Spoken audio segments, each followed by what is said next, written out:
జనసేన పార్టీలో విధేయతకి ఉరితాడేశాడు. వాళ్ళు పట్టం కట్టారు, మీరు ఉరితాడేశారు. విధేయతకు పట్టం అంటే తంగిరాల స్వామి గారి దగ్గర డబ్బులు ఉన్నాయా?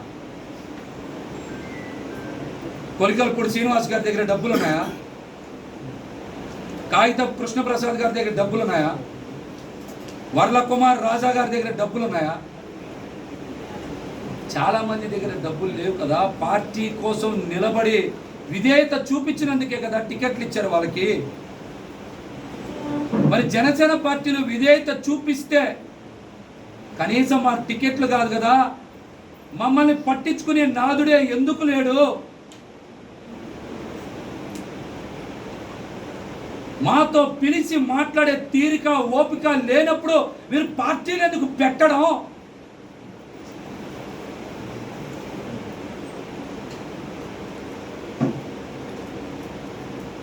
మాలాంటి వాళ్ళందరితో, కొత్త తరం రాజకీయ నాయకులతో ఎందుకు చెలగాటం ఆడడం? పొత్తంట 10 ఏళ్ళు బలంగా ఉండాలని కోరుకుంటున్నారంట. అంటే మమ్మల్ని 10 ఏళ్ళు జెండా మోసే కూలీలుగా చేయాలంట. ఇంకా 10 ఏళ్ళు జెండా మోసే కూలీలుగా చేయాలా మమ్మల్ని? 21లో ఎవరికి ఎన్ని స్థానాలు అందరికీ తెలుసు కదా. ఎవరికి ఎన్ని స్థానాలు తెలుసు కదా. అంటే 2024 తర్వాత 29, 34 వరకు మేము మా 2 భుజాల మీద 2 జెండాలు వేసుకొని అరిగిపోవాలా మేము? అంటే ఇప్పుడున్న నాయకుడిని ముఖ్యమంత్రి చేయడమే కాదు, వాళ్ళ కుటుంబంలో ఇంకెవరెవరిని ముఖ్యమంత్రి చేయాలో కూడా మీరే పేర్లు రాసిచ్చేయండి, చేసేస్తాం. జనసేన పార్టీలో ఉన్న పాపానికి మేము బానిసల్లా బతకాలా? జెండా కూలీల్లా బతకాలా?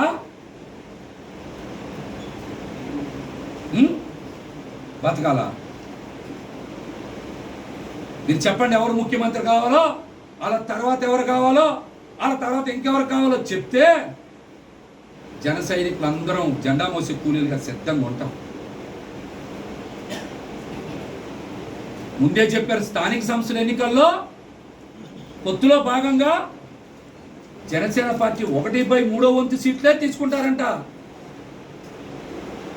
ఆ 1/3 సీట్లలో మళ్ళీ భారతీయ జనతా పార్టీకి 50% ఇవ్వాలి. అంటే ఒక నియోజకవర్గంలో 21, 22 డివిజన్లు ఉంటే జనసేన పార్టీకి వచ్చే స్థానాలు ఎన్ని అవుతాయి? 3, 4 అవుతాయి. ఆ 3, 4 జనసేన పార్టీ వాళ్ళకే వస్తాయని గ్యారెంటీ ఏంటి?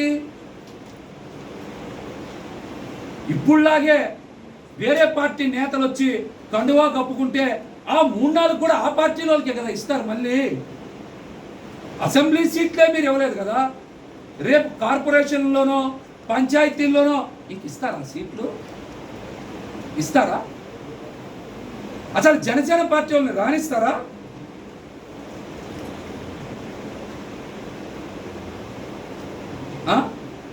జనసేన పార్టీ కథ సమాప్తం అవుదా?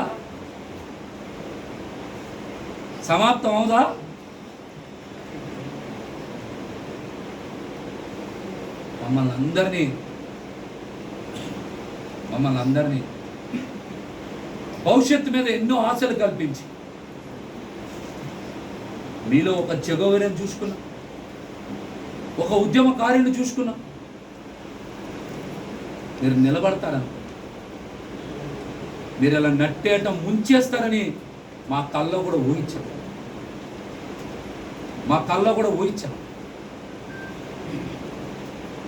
యువత భవిష్యత్తుకి మీరు అండగా నిలబడతారని, మా కళల్ని ఇలా కాల రాసేస్తారని తెలిస్తే మీతో ఎందుకుంటాం?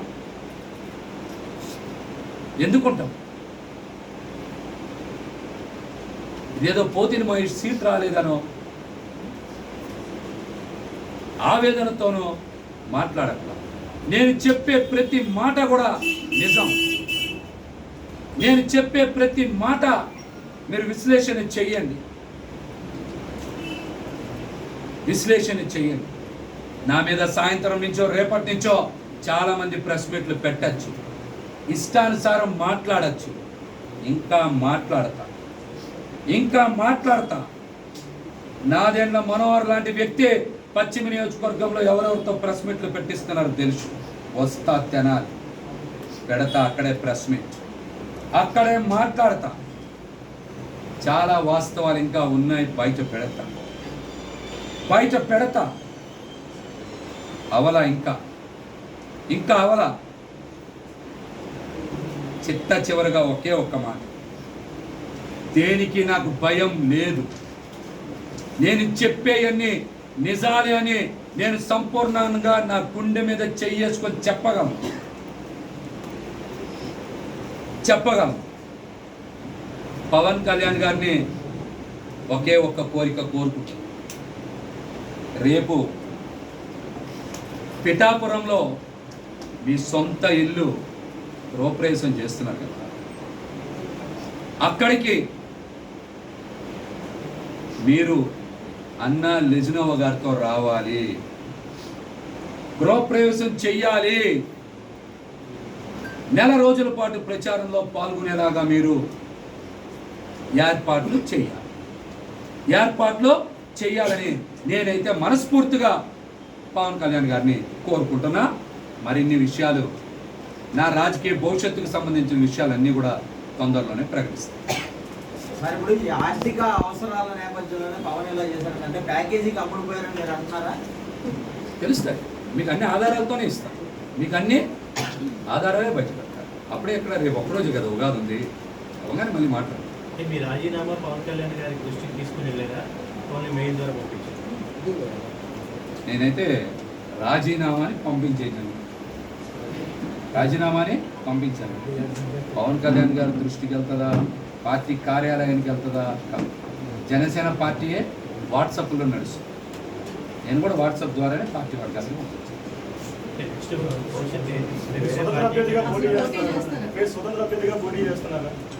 చెప్తా. అన్ని 2 రోజుల్లో మీకు తెలుస్తాయి, 2 రోజులు తెలుస్తాయి. అధికార పార్టీ వైపు అడుగులు వేస్తారని చెప్పి కూడా ఒక సమాచారం. తప్పే ఉంది, వేయకూడదా?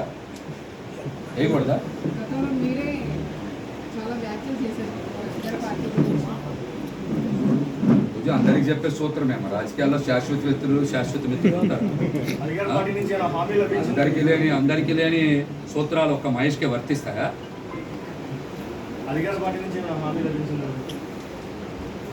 నిస్వార్థంగా నిజాయితీగా జనసేన పార్టీకి పనిచేస్తే మాకేం లభించింది?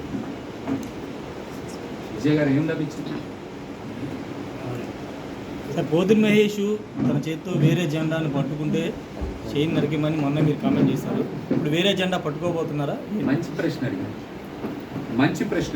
సోషల్ మీడియాలో కానీ బహిరంగంగా కానీ పవన్ కళ్యాణ్ గారి మీద పెద్ద ఎత్తున విమర్శలు చేశారు. 24 సీట్లు తీసుకోవడం పొత్తు ధర్మం కాదు, పార్టీ భవిష్యత్తు ఇబ్బందుల్లోకి నెట్టివేయబడుతుంది, మీరు తీసుకున్న నిర్ణయం తప్పు అని ముక్త కంఠంతో కాపు సామాజిక వర్గంలో చాలా మంది వ్యతిరేకించారు. కాపులు దూరం అయ్యారు, కాపులు మద్దతు ఇవ్వట్లేదు. కాపులు మద్దతు ఇవ్వకపోతే ఓటు బ్యాంకు మనకి రాదు. ఓటు బ్యాంకు మనకి రాకపోతే మన ఆర్థిక ప్రయోజనాలు దెబ్బతింటాయి, నాకు రావాల్సిన ఆర్థిక వనరులు దెబ్బతింటాయనే పవన్ కళ్యాణ్ గారు కులాల మధ్య గొడవలు పెట్టాలనే ఒక కుట్రకి తెరలేపారు. అందుకనే బీసీ సామాజిక వర్గానికి ఎక్కడా సీట్లు కేటాయించలేదు. స్వయంగా ఆయన నోటుతో చెప్పినప్పుడు 2023 మార్చి 11 అనుకుంటా ఆ రోజున ఆయన నోటుతో చెప్పిన ఏ ఒక్క బీసీ నాయకుడికి సీటు ఇవ్వాలా, ఒక్క నాయకుడికి తప్పించి. ఇది కులాల మధ్య గొడవ పెట్టే కుట్రలో భాగంగానే ఇటువంటి పని చేశారు. బీసీలందరూ బయటకు వస్తారు, గట్టిగా మాట్లాడతారు. కాబట్టి వాళ్ళ మధ్య మా పెద్దన్నలకి మాకు మధ్య గొడవ పెట్టి రాజకీయంగా లబ్ధి పొందాలి, దూరమైన కాపుల్ని దగ్గర చేర్చుకోవాలనే కుట్ర ఇందులో స్పష్టంగా దాగుంది. ఈ కుట్రలో ఎవ్వరు కూడా పడద్దు. దయచేసి అందరూ సావధానంగా ఆలోచించండి. ఇబ్బందులు పెడుతున్నారని మాట్లాడారు కదా, ఇది కూడా పచ్చి అబద్ధం. అక్కడ పవన్ కళ్యాణ్ గారికి అత్యంత సన్నిహితులైనటువంటి ఒక వ్యక్తి ఇంటి నిర్మాణాన్ని చేశారు. ఆ ఇల్లు గృహప్రవేశం చేస్తారని చెప్పి ఉదయ్ శ్రీనివాస్ అంటే టీ టైమ్ శ్రీనివాస్ పెద్ద ఎత్తున ప్రచారం చేసిన మాట వాస్తవం. మరి అట్లాంటి స్థానాన్ని వదులుకొని ఈ రోజున పిఠాపురం వెళ్ళి మనం గెలిపించండి అని మనం వేరే పార్టీ నేతని అభ్యర్థించాల్సిన కర్మ ఎందుకు పట్టింది? ఒక రాష్ట్ర అధ్యక్షులై ఉండి వేరే పార్టీ నేత కాళ్ళు పట్టుకోవాల్సిన అవసరం ఏమొచ్చింది?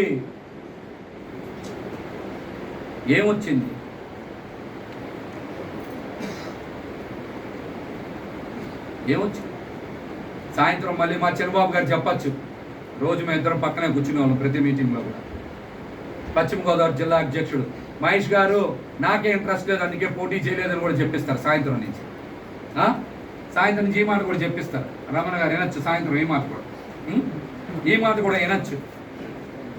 అసలు అనకాపల్లి సీటు మనం ఎందుకు వదిలేసుకున్నాం? ఆలోచించండి.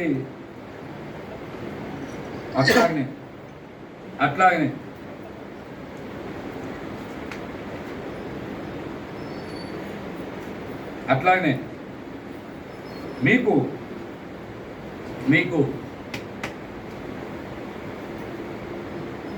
భీమవరంలో సీటుని పిఠాపురానికి మార్చుకోవాల్సిన అవసరం ఏమొచ్చింది? మా అందరి ఆవేదన కూడా ఒక సమయంలో ఇవాళ లేదనుకోండి, నాకు ఇవాళ లేదు. గెలిచే భీమవరం స్థానాన్ని మీరు పిఠాపురం దేనికి మార్చుకోవాల్సి వచ్చింది? భీమవరంలో ఉన్నది 2 పార్టీలే కదా, జనసేన పార్టీ, వైసీపీ పార్టీ. లేని తెలుగుదేశం పార్టీకి మీరు సీటు కేటాయించడం వెనక మతలబ్ ఏంటి? పోనీ అక్కడ మీకోసం నిలబడి స్థానిక సంస్థల ఎన్నికలు చేసిన చంద్రబాబుకు సీటు కేటాయించవచ్చు కదా.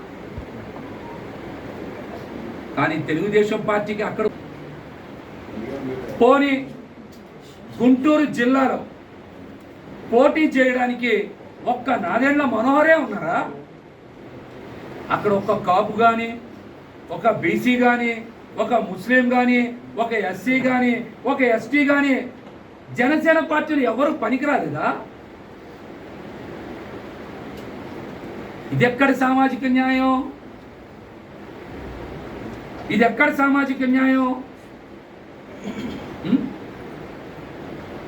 విజయవాడ వెస్ట్లో బీసీలు, ముస్లింలు, ఇతర వర్గాలు త్యాగం చేస్తే అసలు ఈ నియోజకవర్గానికి సంబంధం లేనటువంటి కమ్మ సామాజిక వర్గం వారు పోటీ చేస్తే మేమే త్యాగాలు చేయాలి, మా బీసీలే త్యాగం చేయాలి. దీన్ని పొత్తు ధర్మం అనాలి, అంతేనా? ఇది పోనీ న్యాయమేనా? చెప్పండి, ఇది న్యాయమేనా? నేను చాలా స్పష్టంగా చెప్తున్నా. ఇంకో మాట, మా పార్టీ సిద్ధాంతాలని పవన్ కళ్యాణ్ గారు పాటించట్లేదు. కులాల మధ్య గొడవలు పెట్టాలని చూస్తున్నారు. అందుకనే కావాలని ఒక సామాజిక వర్గానికి సీట్లు కేటాయించి బీసీలని దూరంగా పెట్టారు. ఇది రాజకీయ కుట్రలో భాగమే. ఎందుకో తెలుసా?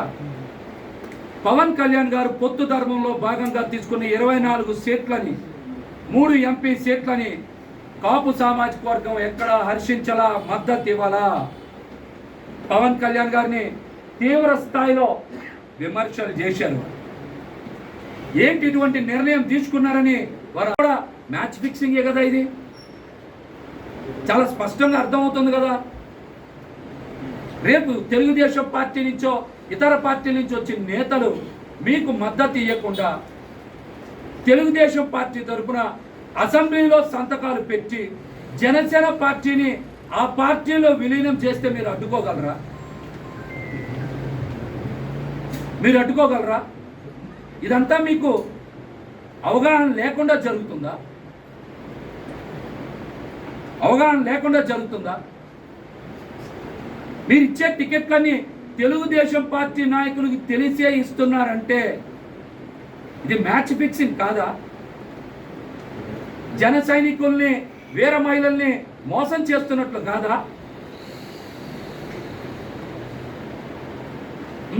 మోసం చేస్తున్నట్లు కాదా? ఖచ్చితంగా రాబోయే 6 నెలల్లోనో 12 నెలల్లోనో జనసేన పార్టీ అడ్రస్ గల్లంత అవుతుంది. అది మీ చేతుల్లో నుంచి కావాలనే తెలుగుదేశం పార్టీ చేతికి ఇచ్చేశారు. ఖచ్చితంగా జనసేన పార్టీ ప్రజారాజ్యం పార్టీ 2 అయి తీరుతుంది.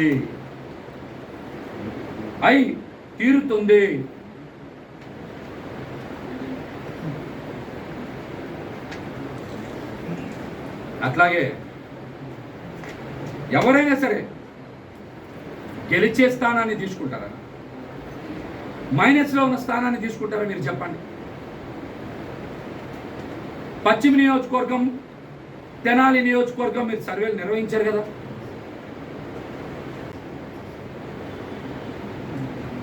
విజయవాడ వెస్ట్ సర్వే మీరే కదా చేశారు. ప్లస్లో ఉందని మీకు తెలుసు కదా.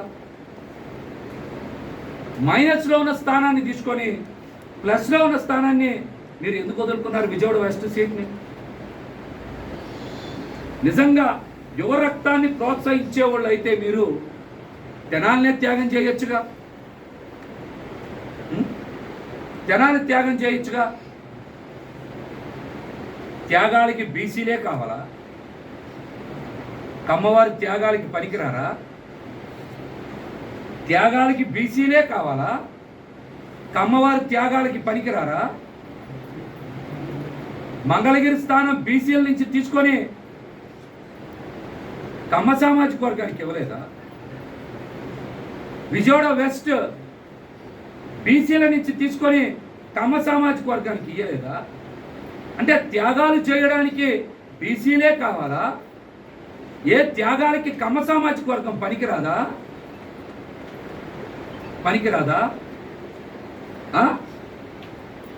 పోనీ పశ్చిమ నియోజకవర్గం సీటు పెత్తందారులకో క్యాపిటలిస్టులకో కాకుండా మీరు ఏ బలహీన వర్గాలకో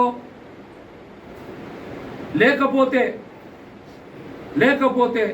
ముస్లింలకో లేకపోతే సోము వీర్రాజు గారు లాంటి మా పెద్దన్న లాంటి వాళ్ళకో ఇస్తే నేను పూర్తిగా సహకరించేవాడిని.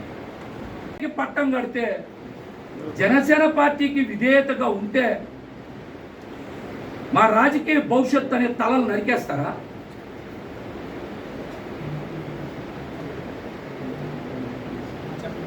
కసాయి వాడి కన్నా ఎక్కడన్నా కనికరం ఉంటుంది, కానీ కష్టపడి మిమ్మల్ని అందరూ వదిలేసిన, మిమ్మల్ని ఎన్ని విమర్శలు చేసినా, మిమ్మల్ని పట్టించుకోకపోయినా మీ పట్ల విధేయతతో నిబద్ధతతో ఉన్నందుకు కనీసం మా మీద కనికరం లేదే.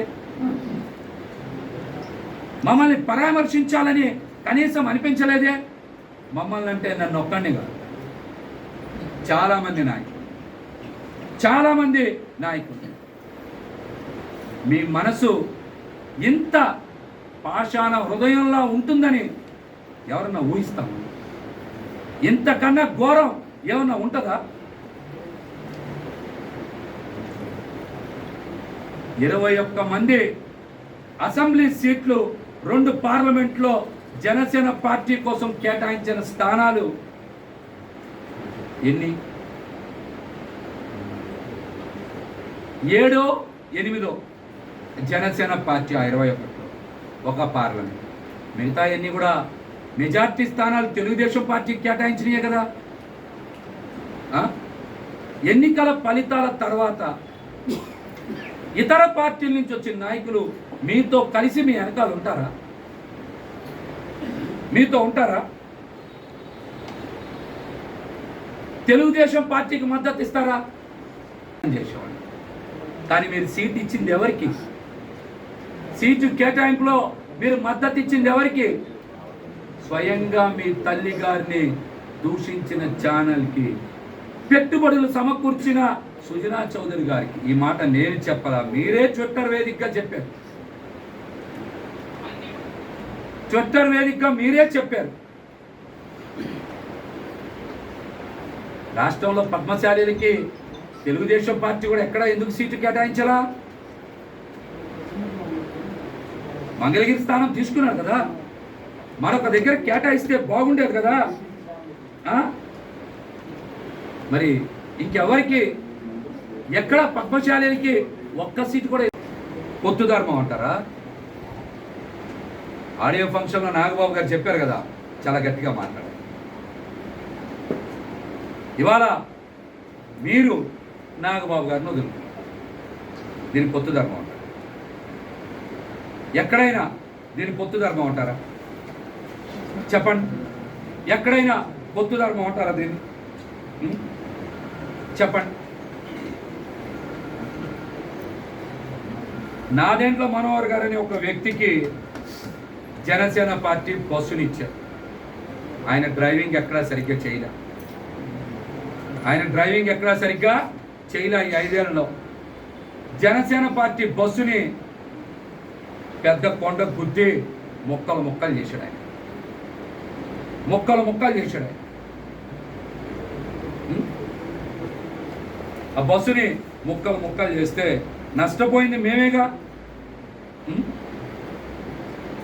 జనసేన పార్టీ బస్సుని ఘోరంగా యాక్సిడెంట్ చేసినటువంటి వ్యక్తి నాదెండ్ల మనోహర్ కాదా? కాదా?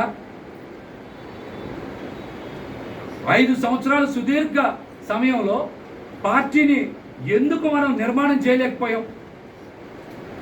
7 జిల్లాల్లో పార్టీ అసలు ఎందుకు నిర్మాణం కాలా? ఏమన్నంటే కేడర్ మీద ఇష్టం వచ్చినట్టు మాట్లాడటమే చెల్లిపోతుంది మీకు.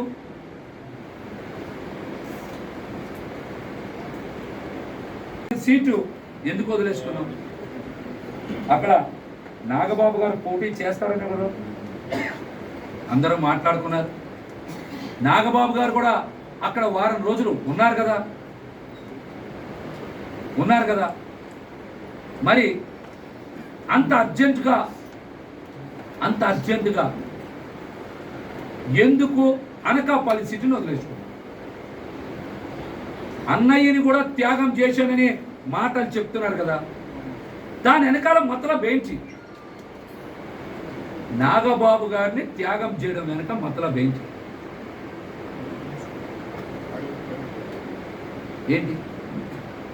వారం రోజులు నాగబాబు గారు ఉన్నారు కదా అక్కడ. ఆ ప్రాంతంలో ఒక నేత, అనకాపల్లిలో పెద్ద ఎత్తున కంపెనీలు ఉన్నాయి, ఆ కంపెనీల దగ్గర ఫండ్స్ వసూలు చేయాలని నిర్ణయించుకొని కొన్ని కంపెనీలకి ఫోన్ చేశారు, కొంత డబ్బు వసూలు చేశారు. వారు కంప్లైంట్ పెడుతున్నారని తెలిసే కదా ఆ స్థానాన్ని వదులుకున్నారని పెద్ద ఎత్తున బయట మాట్లాడుకుంటున్నారు.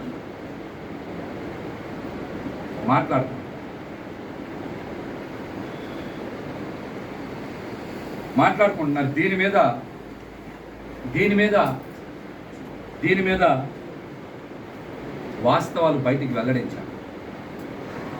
గతంలో నాగబాబు గారు ఒక ఆడియో ఫంక్షన్లో చెప్పారు, పవన్ కళ్యాణ్ గారిని మేము వదులుకున్నామని.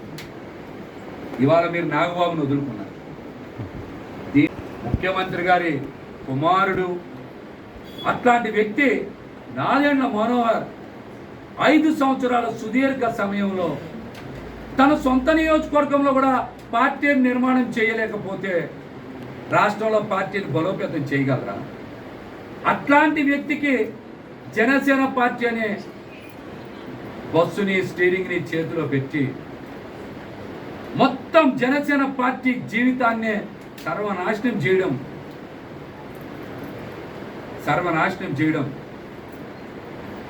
కావాలని చేయడమా,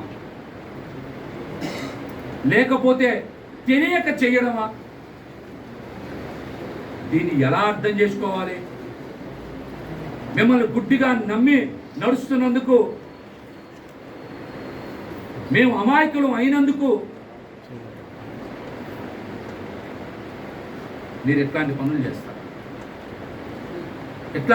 చేస్తారా?